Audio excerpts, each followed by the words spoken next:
Lauren, good morning. I don't think so, Okay. is the answer that I would give you today. That, yes, it was certainly constructive and very positive. There was no arbitration hearing between Guerrero and the Jays that would have been really concerning for the long term. But the fact that they were able to get together on a one-year deal is good in terms of the relationship right now. But I don't think, Lauren, that at all it will impact the likelihood or unlikelihood if Vladdy will sign long-term with the Blue Jays a year from now. He had a very strong case, not just the production, Lauren. You go 30 and 100 with a 323 average, and importantly, 159 games played. That's a really big number for Vladdy from the standpoint of his durability. So that's a nice outcome right now for the Blue Jays, who have been under some stress this offseason. They tried to get Soto, didn't get him. They tried to get Corbin Burns, didn't get him. They've been linked to Santander, to Jurickson Profar, to Bregman to an extent as well. I still believe there's a way for them to augment the lineup and at least give them a chance to win in Vladdy's final year before free agency. But I do not see at all there being a link between yesterday's agreement and a higher chance for the Jays to sign him long-term when the 2025 season is over. Blue Jays fans just anxious to see what their team of the future looks like. The Mets have a good idea. The first base, still a question mark. As time goes on, do you feel like it's more or less likely Pete Alonso's Met? What do you think? More likely. Okay. Lauren, at this Why? stage, I would be surprised if Pete Alonso does not ultimately sign with the New York Mets. And here's why. There was a report this morning from Jim Duquette, the former Mets GM, that Alonso's camp has offered to the Mets a 3-year deal with opt-outs after the first and second year. This is a very common construct of a contract for a Scott Boras client if the full market isn't typically there. We saw a similar structure for Carlos Correa, a similar structure for Cody Bellinger. Here, of course, is where Alonso ranks, and if he stays there, he's going to be the best home run hitter in Mets history. But let's take a step back here. The 2023 season, our colleague Joel Sherman reported that at that point in time, the Mets had offered Alonso a 7-year deal worth $158 million. That was during the 2023 season, at which point in time Alonso rejected it. Now, that was before David Stearns became the Mets GM, so it's a different GM, same owner, but a different GM. And at the time, Alonso's camp said no to 7 years, 158, according to Joel's reporting. Now, what Jim Duquette is saying is that Alonso's camp has said to the Mets, we would accept a 3-year deal. One assumes at a pretty high AAV, but still a 3-year deal with opt-outs, and that they have offered this back to the Mets. Lauren, at this point in time, I'd be surprised if this does not ultimately lead to an agreement for Alonso with the Mets. If he's willing to take a 3-year deal at this stage, that feels like we're getting close to an agreement in my estimation, because if there is no longer-term deal out there somewhere else from a team like the Giants, for example, or the Angels, the best short-term deal would be for him to stay with the Mets. And then you've got Vientos playing third base. You've got good production for Juan Soto. Lauren, at this stage, I don't see a better outcome for Pete Alonso. If he's willing to take the short-term deal, based on what Jim Duquette's reported, this sure seems like a likely result at this stage of the game. And then he's happy and fans are happy. Just turned 30 years old in December. The Dodgers, meanwhile, JP, are stacked on paper. We were talking about this earlier in the week. Almost look better than they did a year ago. There's not room for everyone. So in the words of Matt Soundboard, the Twins got a new explosive weapon. Is that what I hear? They do. Diego Cartaya, who has been at different times one of the top-rated catching prospects in the game, he goes to the Twins in a trade because the Dodgers simply did not have enough room on their 40-man once they had made some other transactions and signings. And this goes back to, Lauren, a really important detail that we discussed on the show earlier in the week.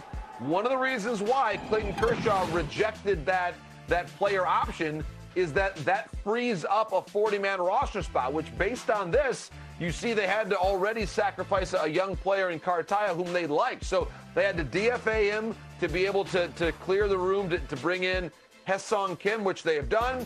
And now the Twins, who have been somewhat limited in their spending, make what I would describe as a pretty good buy low decision. Bring in someone who, as we saw a moment ago, used to top the Dodgers prospects at a time when some pretty recognizable names on that list, that he struggled a bit offensively to be that full two-way catcher, but now a fresh start, a little bit lower pressure in Minnesota. I think a really good fit all the way around for Cartaya with the Twins. Big and strong, there are high hopes for his future. Hall of Fame Day, less than 2 weeks away. Ichiro and CC headlining this class, this group, and you had a chance, JP, to talk with one of CC's former teammates. Yes? What was that conversation like? Tell us.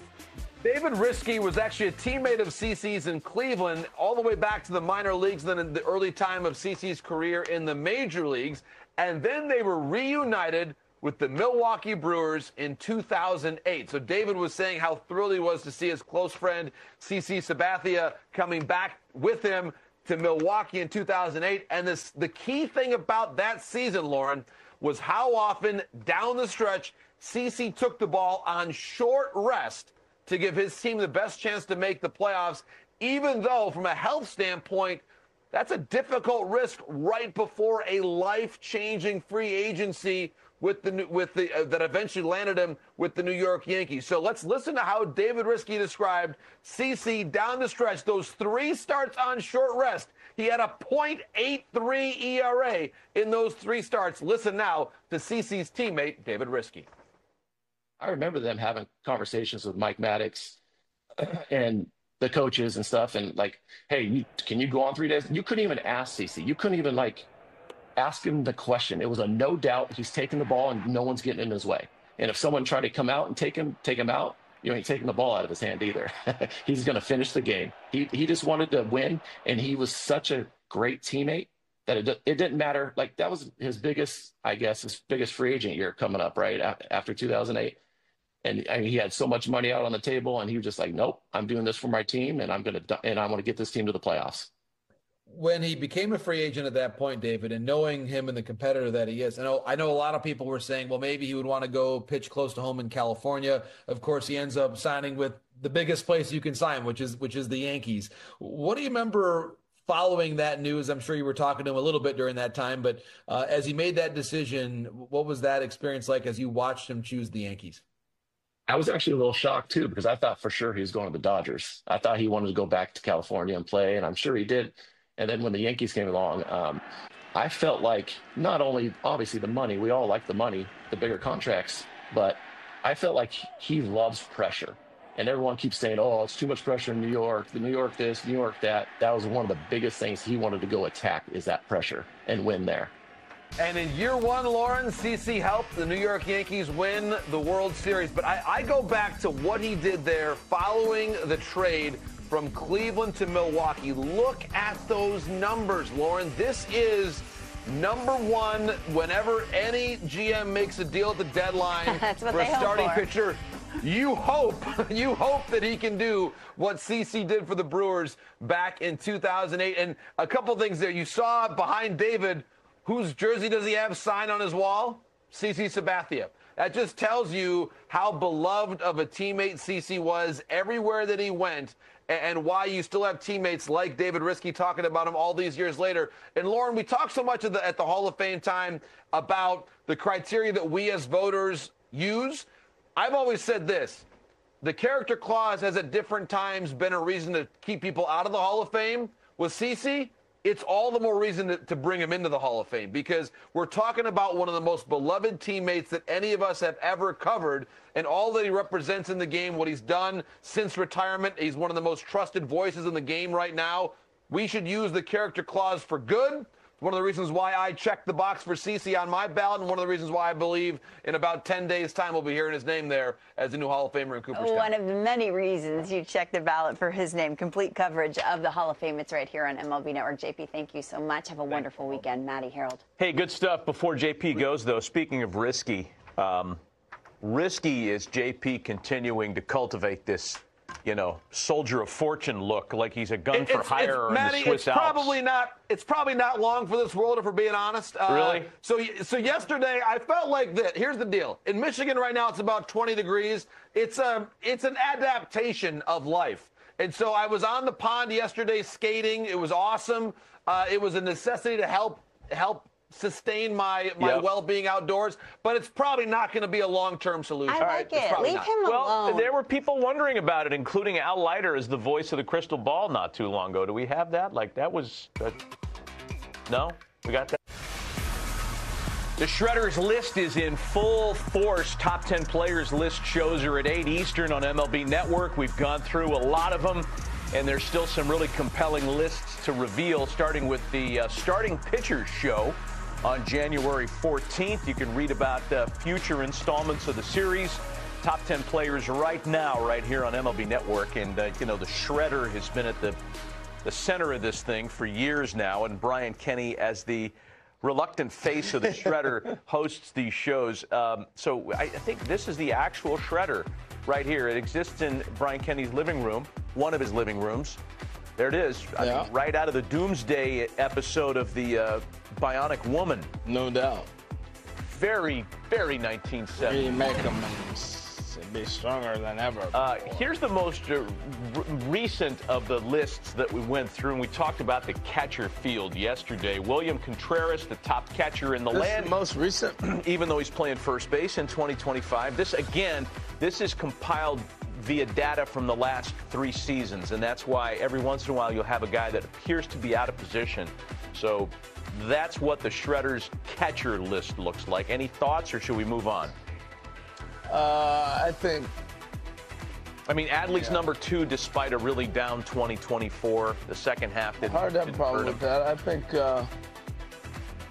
Keith, what do you got on the catcher list? Anything? Looking at it. I mean, the one guy that stands out to me, and I know he's not an everyday catcher anymore, but Sal Perez, 27 homers, over 100 RBIs. Now, he only caught 91 games. He played 49 at first and 24 as a DH, so that makes something here, but it's a little bit of a tough omission for me. It's kind of a joke that Sal Perez isn't in the top 10. I mean, come on. That's a whiff. I don't know how that happens. Let's go to the center field list. Big whiff. There's some pickup, controversy Keith. here, Good too. pickup. Now, eyeball it, and as you're digesting, you're probably going to say, wait a minute, O'Neal Cruz was a shortstop for a while. You're probably also going to say, where's Aaron Judge? Where's Cody Bellinger?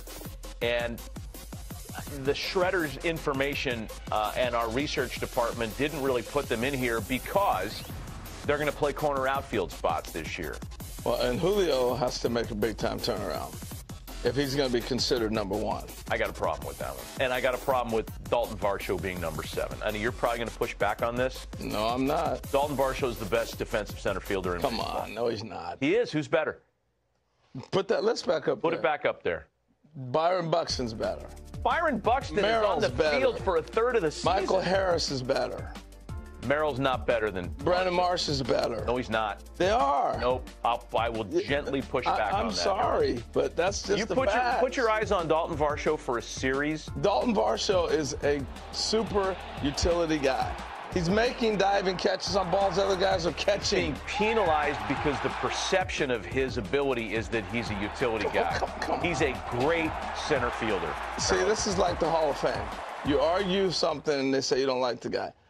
Nice defender, don't get me wrong, but he's not platinum. The best in the game? Give me a break. I think he's the best in the game. He's not. My opinion. Okay.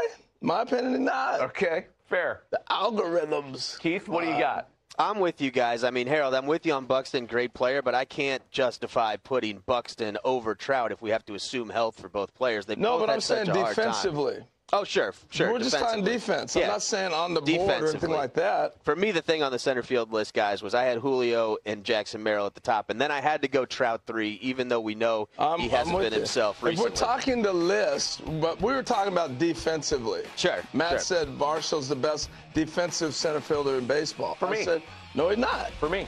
That's it. That's all. By the way, I misspoke earlier. I got my Contreras mixed up. I said Wilson, and I said William. I meant Wilson. So and Mike Trout's going back to center because I heard that's not so. I mean, that's what they talked a lot that he was going to be moving out of center field. Right. So if we're moving Judge, who was historically one of the greatest seasons ever in center, then we need to get a little more intel on Mike Trout. You're right. There's some flawed methodology here, admittedly. Yeah. That's the controversy of the shredder. That's the beauty of the shredder. Players are home watching these lists getting hacked off. Yes, and that's what these are for, though, to start conversation. Right. Which is that I don't mind. Send all your mail to that guy, the shredder, courtesy of MLB Network. Just call Brian. Instead of calling BK, call him Shredder. What's up, Shred? How you doing today, man? I don't care about Brian Kenny. Let's take a break. When we come back, if you had your choice of free agent A or B, which curtain would you choose? And Keith Costas will run us through a game of free agent face-off next on the Friday installment of Hot Stove. He's on a cell phone. He's awful.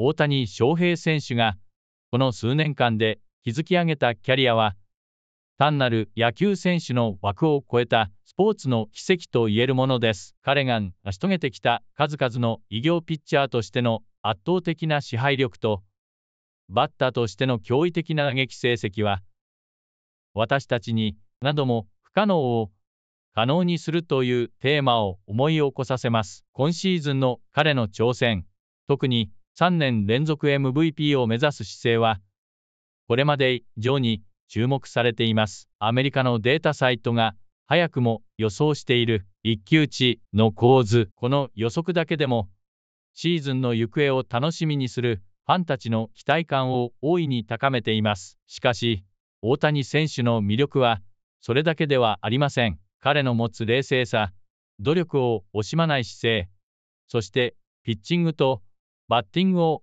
両立させるために日々挑戦を続ける姿は多くの人々に勇気を与えています。それはただ野球ファンだけではなく仕事や学業、そして日常生活の中で目標に向かって努力しているすべての人々に響くメッセージなのです。大谷選手の物語はスポーツにおける夢の象徴であり、同時に現実の厳しさを乗り越える力を示しています。彼が成功するたびに、私たちはその背後にある無数の努力や挑戦を感じ取ることができます。例えば、彼が MVP を獲得した瞬間、彼の目に浮かぶ涙、その涙には、自らを追い込み続けた日々、そしてそれを支えてくれたチームメイト、コーチ、家族、そして何よりもファンへの感謝が詰まっています。さらに、大谷選手が一人の選手としてだけでなく、MLB 全体に与える影響力にも注目すべきです。彼の活躍は、他の選手たちにも刺激を与え、ライバルたちもまた彼に挑むことで成長しています。特に、ピート・アロンソ選手やブラディミール・ゲレーロ Jr. 選手のようなスター選手たちとの対戦は、シーズンを通じて私たちに最高のエンターテインメントを提供してくれます。これらの選手たちが互いに切磋琢磨する姿は、スポーツが持つ純粋な美しさを象徴していると言えるでしょう。そして、ドジャースやニンズといったチームの物語もまた、MLB を彩る重要な要素です。若い才能を受け入れることで、新たな可能性を探るツインズ、そして常に追おうとして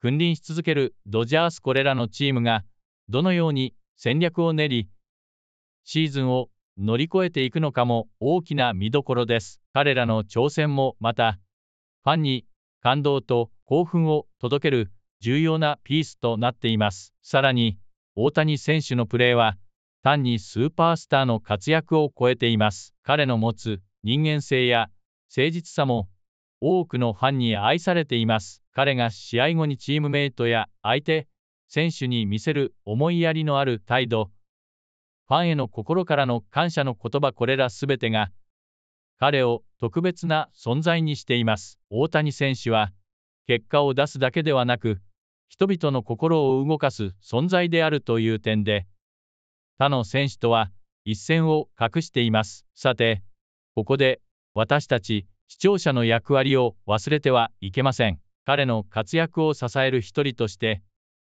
私たちの応援がどれほど大きな力になるかを思い出してください。スタジアムでの応援、SNS でのコメント、そして番組を通じて共有される熱い思い、それらすべてが彼の原動力となり、さらなる高みへと導く力となっています。大谷選手だけではなく、すべての選手にとってファンの存在は欠かせないものです。この番組を通じて、一緒に大谷選手の活躍を応援してくださった皆さん、本当にありがとうございます。まだチャンネル登録をしていない方は、ぜひ今すぐ登録ボタンをクリックして、大谷選手や他のスター選手たちの最新情報を見逃さないようにしてください。そしてコメント欄であなたの感想や思い出を共有してください。どの瞬間が最も心に残っていますか？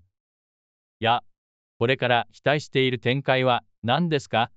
といった内容を教えていただければ、次回の番組でも取り上げるかもしれません。野球というスポーツは、ただの試合の結果を追うだけではなく、私たち一人一人の人生に勇気や感動を与えてくれる存在です。その一瞬一瞬を共に楽しみ、次の試合、次のシーズン、そして次の伝説を一緒に見届けましょう。これからも大谷翔平選手、そして MLB 全体を全力で応援していきましょう。それではまた次回、このチャンネルでお会いできるのを楽しみにしています。